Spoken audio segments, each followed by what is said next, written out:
hihintayin. Now, what is marriage? No? Parang siguro inisip nyo, basta mahal lang ni Rael si Ivy, nagmamahalan sila. Marriage is a covenant. Okay? It's a covenant. It's a promise of love, a future love, kasama si God. Mamahal na mananatili.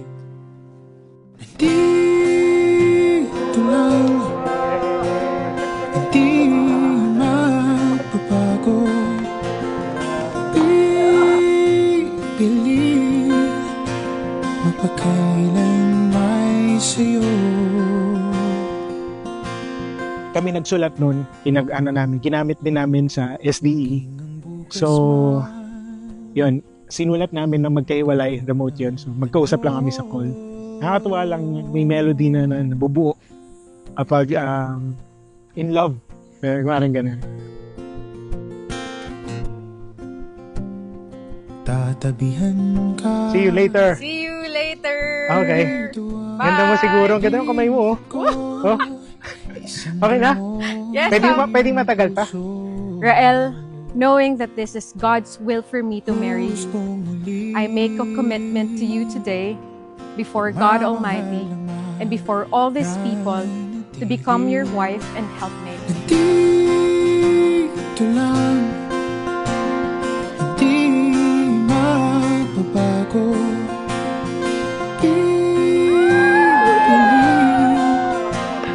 Pagkailan may sa'yo.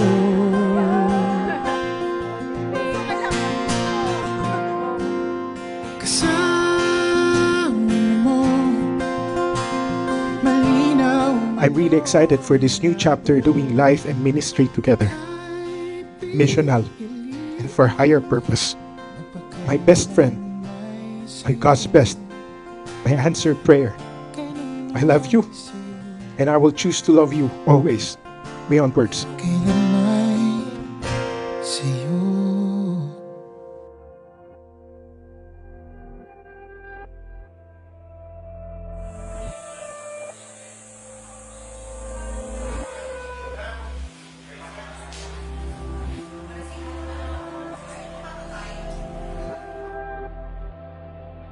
Galing, di umulan, oh. Grabe talaga si Lord.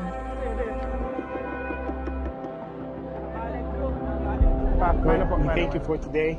We thank you for your good weather. Yes. We thank you for your redeeming love. Thank you for Ivy. We thank you for preparing her to be the most beautiful woman inside and out. It's a fire burning. Let us go back to the day we first met. A moment that seemed ordinary, a simple worship team assignment. Yet in God's eyes, it was the beginning of a story not written by us, but carefully authored by Him. Feel the sand in between our toes. Alam ko, alam ko magiging okay ka kay Rael. Kasi pinag-pray ko na yung mga kasama mo sa buhay ay yung may takot sa Diyos at sumusunod sa Diyos. Knowing that it is God's will for me to marry you, I make a commitment to you today in the presence of the Lord and before all these witnesses to love you with unconditional love. Here we go.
Love, thank you so much. Unexpected na may ganito.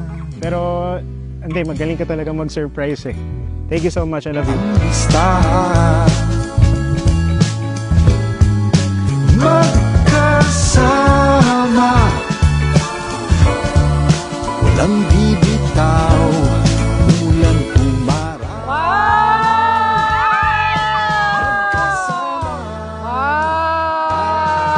Ang galing na!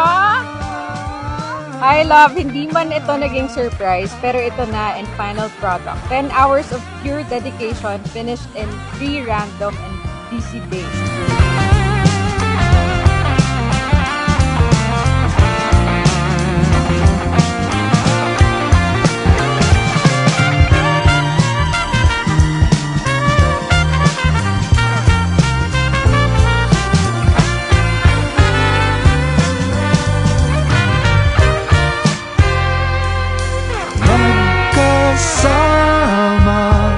You are the grace I never asked for, but now fully, freely, and joyfully receive. And as long as I have breath, you and God will always be my home, my vow, and my forever. I can now finally call you my husband. Mahal na mahal kita, love.